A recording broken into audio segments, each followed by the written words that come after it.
paz do Senhor Jesus Cristo para todos. Tudo bem? Como é que vocês estão? Espero que todos estejam bem na paz do Senhor Jesus Cristo. Quero dizer a você que está neste canal, seja bem-vindo, em nome de Jesus.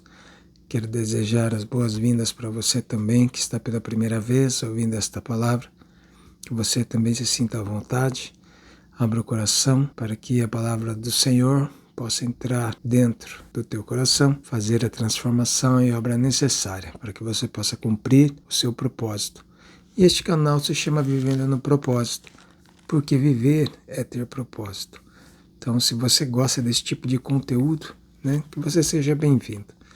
Você se sinta à vontade para poder ouvir a palavra. Se você também quiser deixar um comentário na descrição embaixo, você pode, fique à vontade. Se você gostar da mensagem, também deixe o seu gostei, é bom, porque mostra para o YouTube que este conteúdo é relevante e este conteúdo pode ser levado para outras pessoas, que a palavra do Senhor possa ser levada para outras pessoas.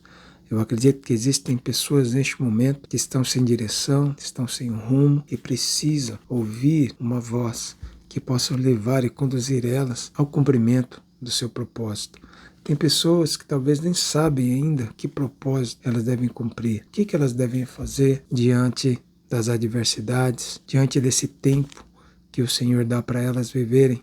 Então, que esse canal possa ser um canal de bênção também para outras pessoas. E Deus pode te usar também. Se você quiser compartilhar para os seus amigos, compartilhar também para os irmãos da igreja, compartilhar, enfim, na sua rede social. Se você sentir no coração, fique à vontade. Que Deus te abençoe em nome de Jesus. Quero me apresentar, sou o pastor Massami Sérgio. E este canal aqui foi feito com o intuito para poder levar a palavra do Senhor. E que esta palavra possa te ajudar a cumprir os seus propósitos. Quero deixar aqui a palavra do Senhor, ministrar 2 versículos da palavra de Deus, que está na carta de Paulo aos Romanos, capítulo de número 12, nos versículos de número 1 e versículos de número 2. E desejo do fundo do meu coração que esta palavra possa te ajudar a entender o que Deus quer para você, o que Deus tem para você, as bênçãos que Ele tem para você e para todos que estão também à sua volta. Amém? Então vamos ler a palavra do Senhor, que está lá na carta de Paulo aos Romanos, capítulo de número 12, versos de número 1 e versículos de número 2.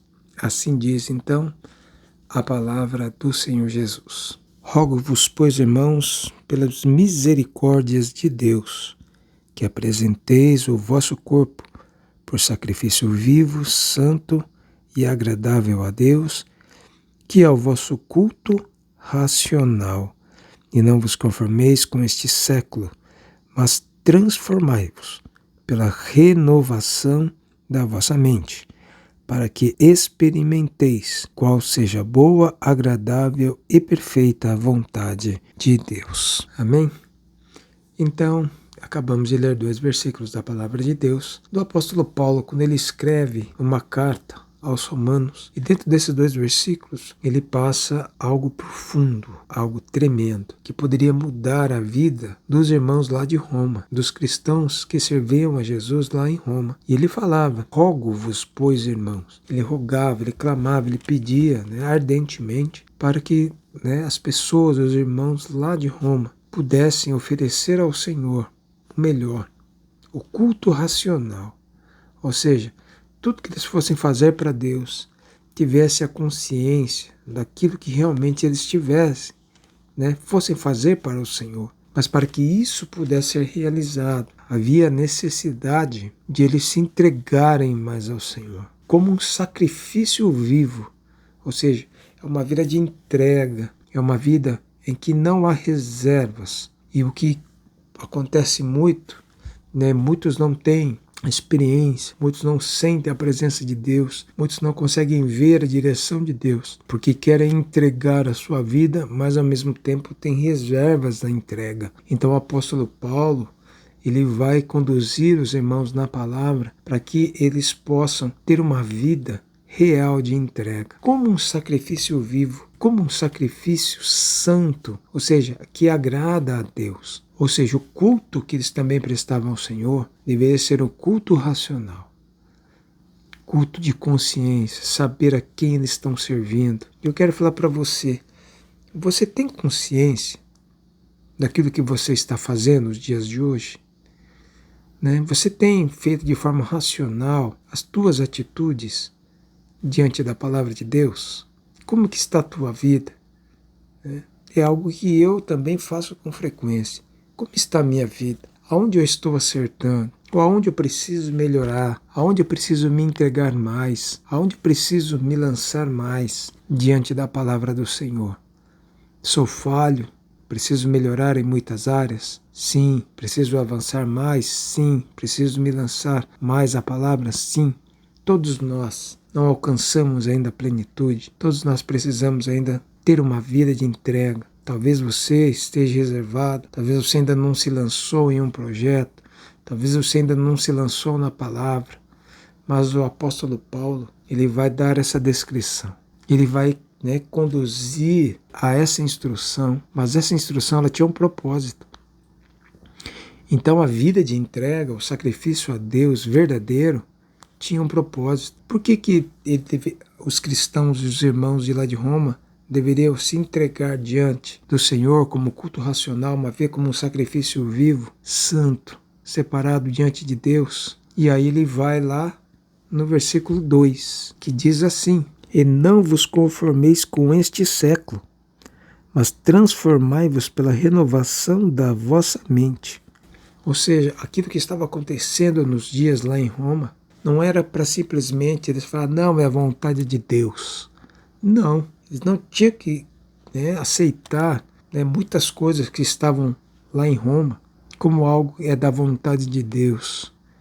Eu quero falar para você que nem tudo que acontece é da vontade de Deus. Pode ser permissão do Senhor, vontade permissiva de Deus, mas nem tudo que acontece neste mundo é a vontade de Deus, porque a palavra do Senhor diz que o mundo jaz no maligno. E eu e você não temos que aceitar tudo, tenta jogar para você como uma verdade. Não, eu e você precisamos ver e comparar aquilo que está segundo a reta vontade e a justiça maravilhosa de Deus, que é imparcial, que ela não vai tomar lado só porque eu sou cristão, ou outra pessoa porque é assim, outra pessoa porque é assado. Não, Deus é justo. Então ele fala, não conformei-vos com este século, mas transformai-vos pela renovação da vossa mente. Ou seja, eu e você não temos que ter uma vida acomodada. Não sei o que você está passando, talvez você esteja num momento muito difícil da tua vida, que você precisa tomar decisões assertivas, não pode errar, e as decisões que você tomar vai afetar a tua vida e a vida das pessoas que estão à tua volta. Então o que eu e você temos que aprender a fazer? Ver o que está acontecendo, a realidade que você está passando, que eu estou passando, parar e refletir na minha cabeça, na minha mente, qual é a vontade de Deus para a minha vida? Qual é a vontade de Deus para a tua vida? Ah, mas eu não sei qual é a vontade de Deus. Então eu te convido a ler a palavra do Senhor, para que você possa entender o que Deus quer ao meu e ao teu respeito. E segundo a palavra do Senhor, mas temos que transformar pela renovação da vossa mente. Não tem idade, pode ser você um idoso ou um jovem, ou uma pessoa que ainda não tem muita experiência de vida, mas que foi ensinado e doutrinado através dos seus pais ou através de um outro local, da escola, dos amigos, não sei, mas que esta vontade que colocaram para você nem sempre é a vontade de Deus. Então eu tenho que transformar a minha mente, renovar a minha mente. Para eu renovar, trazer algo novo para a minha mente, eu tenho que deixar muitas vezes o velho. Tem coisas que dá para agregar, tem coisas que dá para se juntar, mas existem coisas que tenho que separar, eu tenho que renovar. Para que o novo entre na minha vida, eu tenho que deixar o velho.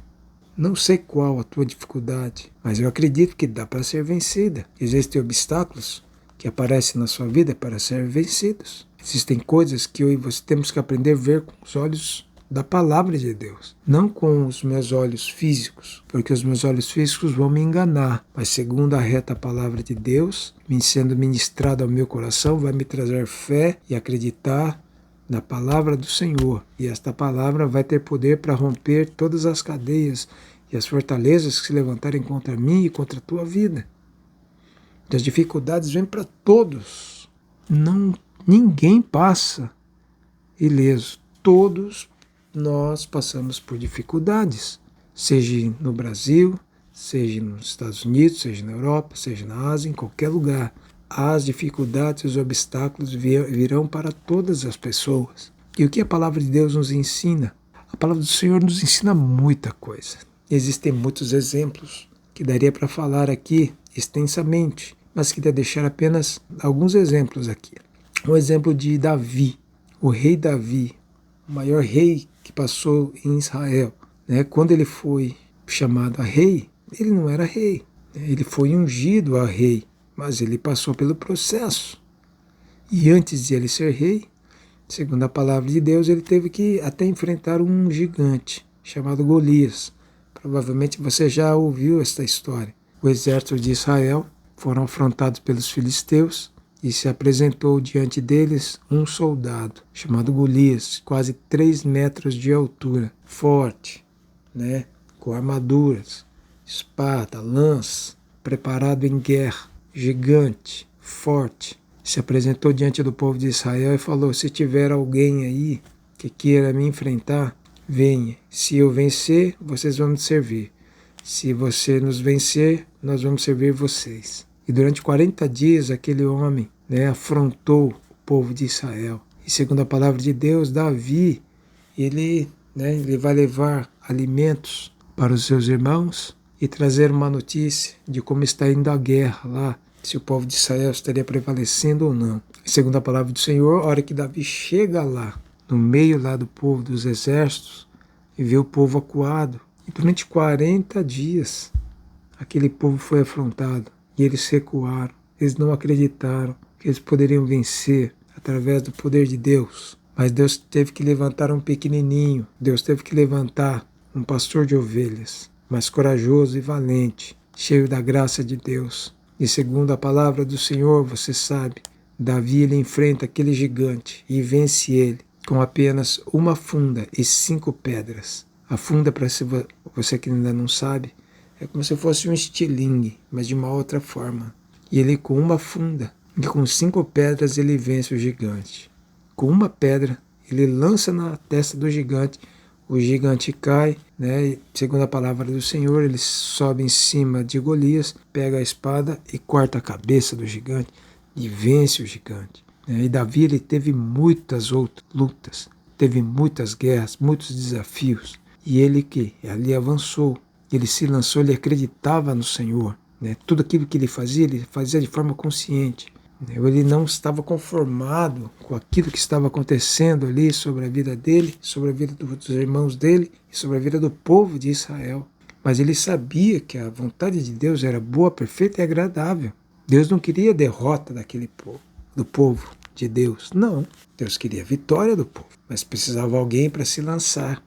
Abraão, da mesma forma. Abraão, quando ele foi chamado por Deus, ele tinha 75 anos de idade, já era um idoso. Deus fala para ele: Abraão, sai do meio da tua terra, no meio da parentela, e vai para uma terra que eu vou te mostrar. Abraão, ele ouviu a voz de Deus, e ele não se conformava com aquilo que estava acontecendo ali, porque o pai de Abraão, Terá, ele estava na idolatria. E eu acredito, a Bíblia não conta, mas eu acredito, que Abraão ele não se conformava com aquilo que estava acontecendo. Ele ouviu, ele foi sensível à voz de Deus. E mesmo com 75 anos de idade, ele ouve a voz de Deus e toma uma atitude. Ele vai pela fé, porque ele sabia, ele acreditava que a vontade de Deus era boa, perfeita e agradável. Mas não foi fácil para Abraão. Ele teve que passar por muitas lutas e por muitos desafios.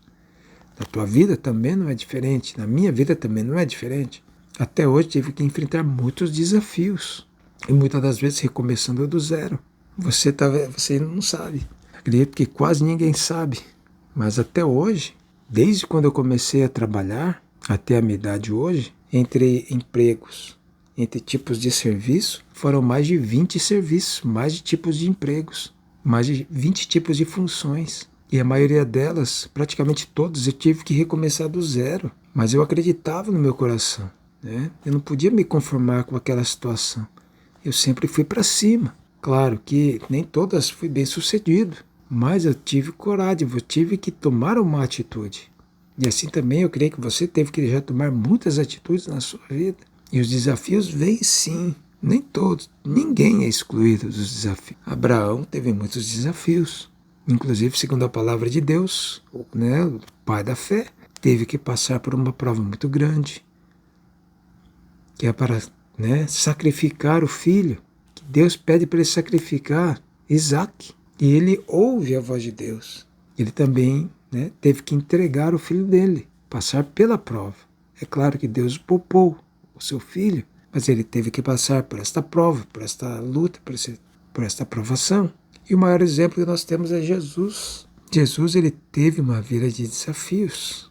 E Jesus, ele não se conformou, Deus não se conformava com a situação do homem, a vida pecaminosa do homem, porque segundo a palavra de Deus, que o salário do pecado é a morte. E Deus estava, eu creio, vendo, contemplando do céu a vida minha e a tua vida, a vida do ser humano, a vida de pecados que nós temos, que nós vivemos, o que nós vivíamos até outrora, que vai nos levar ao que? A destruição e a morte, a separação, uma morte espiritual, uma separação de Deus. E Deus teve que fazer o quê? Enviou seu Filho Jesus Cristo, que teve que passar, né, pela cruz, teve que se lançar como um sacrifício vivo diante do Pai, para que a remissão dos pecados meus, os seus, nossos pecados, pudesse ser consumado na cruz do Calvário. E hoje, se eu e você estamos aqui, é pela misericórdia do Senhor. Mas Cristo, ele teve que se lançar. Cristo teve que passar por desafios. Ele foi afrontado, ele foi zombado, ele foi caçoado, ele passou pela crucificação, colocaram uma coroa de espinho na cabeça dele, bateram nele, açoitaram ele, julgaram ele incorretamente, mas ele teve que passar. Não foi fácil. Mas Deus o honrou, aleluia. E segundo a palavra de Deus, o seu nome está acima de todos os nomes. E um dia toda língua há de confessar que Jesus Cristo é o Senhor. Todo joelho ainda vai se dobrar diante de Senhor Jesus Cristo, diante de Deus. Mas essa obra, né, que Jesus fez e no final ele disse está consumado, exigiu dele um esforço, exigiu dele avançar e não parar diante das adversidades. Que eu quero falar para você, não pare diante das adversidades. Mas talvez se você está fazendo algo, né, que você sabe que não está alinhado com a palavra de Deus, eu quero falar para você, pare agora. Volte, se alinhe com a palavra. O que a palavra de Deus diz a respeito daquela situação que você está passando. E siga a instrução da palavra. Faça segundo a palavra de Deus te ordena, te ensina. Talvez não é aquilo que você queira fazer, mas se aquilo que Deus está falando é o correto, faça e obedeça pela fé, que Deus vai te abençoar, que Deus vai te ajudar, Deus vai te direcionar, Ele vai estar contigo no meio da dificuldade. Né? O Senhor, Ele não nos livra das dificuldades, mas no meio das dificuldades Ele está conosco. Aleluia! Então é diferente. Né? Se eu e você queremos ter uma vida vitoriosa, uma vida abençoada, uma vida com propósitos realizados, temos que ser fortes. Nada vem fácil, não vem nada entregue de bandeja para você. Deus pode até te prometer e colocar uma palavra de vitória para você e preparar algo maravilhoso. E se Deus falou, Ele há de cumprir, porque Deus é fiel. Aquilo que Deus fala, Deus cumpre. Mas também vai exigir, né, da minha e da tua parte uma postura, uma atitude. Se você quer algo novo, muitas das vezes você vai ter que deixar o velho. Para Davi ser o rei, ele teve que deixar de ser pastor de ovelhas. Né? E as situações vão vir na tua vida para que você tome as atitudes. E aquela atitude diante da palavra, se você tiver a palavra de Deus como guia da tua vida, vai te trazer fé e vai te trazer força para você vencer. E você vai entender qual é a vontade de Deus, que é boa, agradável e perfeita vontade do Criador. Não sempre é fácil, mas vai valer a pena você seguir. Para Jesus Cristo ter o nome sobre todo nome, Ele teve que despir-se da sua glória e vir como um ser humano, vir como um homem, cumprir o propósito. Segundo a palavra de Deus, Ele foi o segundo Adão. O primeiro Adão pecou e o segundo Adão, Jesus Cristo, veio para corrigir esse erro, mas Ele teve que vir e não foi fácil para Jesus. Jesus, ele teve que beber aquele cálice, o cálice da crucificação. mas ele foi fiel até o final e Deus o honrou. Mas se você tem algo que você faz, está certo, mesmo sendo criticado por pessoas, talvez pessoas que estão à sua volta, falo para você, em nome de Jesus, prossiga em frente. Se o que você faz está alinhado com a palavra, siga em frente. Se você sabe que está do lado da verdade, continue do lado da verdade. Não se deixe levar pela mentira, pelo engano. Não se deixe levar. Mas se você crê que aquilo que você está fazendo não está alinhado, eu falo para você, deixa para trás, abandone, siga uma vida reta, se esforce, peça para Deus te ajudar, Ele vai te ajudar. Estou encerrando, fique com esta palavra, né? Que você possa se lançar como um sacrifício, se entregar uma vida, a tua vida para Deus. Talvez a tua vida não esteja alinhada com a vontade de Deus, então eu peço para você, arrependa-se dos teus pecados, né? Entrega a tua vida para Jesus, deixa Ele transformar a tua vida, assim como Ele transformou a minha vida há quase 20 anos atrás, né? E continua transformando, continua me ajudando. Também eu quero convidar para você, entregue a tua vida para Jesus. E você que já tem uma vida, né, na presença do Senhor, persevere, lute, né? Não desista. Se você tem algo que você não está totalmente alinhado, se alinhe. Mas se você crê que está alinhado com a palavra, persevere. E Deus vai te dar a vitória também. Você vai cumprir o teu propósito. Não sei qual área, talvez ministerial, talvez no trabalho, talvez família, talvez uma outra área, né, mais específica. Mas se você está alinhado com a palavra, permaneça, que Deus, no tempo determinado, a colheita virá e a vitória chegará em nome de Jesus. Fique com esta palavra, um forte abraço, e que você possa viver o propósito de Deus sobre a tua vida, e que as bênçãos do Senhor possam ser, né, compartilhadas por mais e mais pessoas, e que você possa ser ricamente agraciado pela vontade de Deus. Amém? Que Deus te abençoe, forte abraço, fique todo na paz do Senhor Jesus Cristo. Deus abençoe.